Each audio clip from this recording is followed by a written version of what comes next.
जिनकी अकाल मृत्यु या एक्सीडेंट में मृत्यु होती है, क्या उनकी आत्मा को शांति प्रदान होती है या नहीं? क्या वो ऊर्ध्वगामी को प्राप्त होंगे? अब जैसे बड़े बड़े संतों के भी एक्सीडेंट में मृत्यु हुई है। ये बक्सर के एक मामा जी नाम के बहुत बड़े संत थे, तो जा रहे थे कथा करने, बरसाने पहले दर्शन किए श्री जी के, सामने से एक ट्रक ने ऐसी तो बस राधा पधार गए।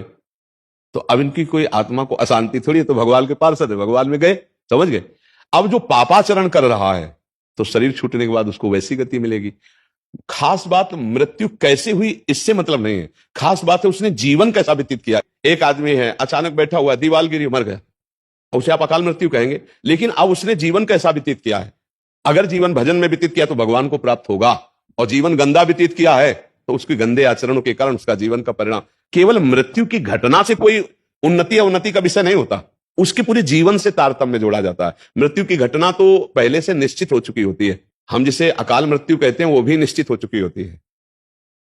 भाई जैसे हमारे पाप बहुत बढ़ गए तो भरी जवानी में हमारी मृत्यु होनी है, एक्सीडेंट से होनी है, कैसे होनी है पहले से निश्चित हो गया। पूरा काल व्यतीत होकर के बुढ़ापे में मृत्यु होती तो बाल, अब जवानी में मर गया तो उसे अकाल मृत्यु कहेंगे। अब उतने में उसने क्या आचरण किया है, अगर वो सतधर्म किया, माता पिता की सेवा की, भजन किया और फिर मृत्यु हो जाती तो उसका कल्याण हो जाएगा।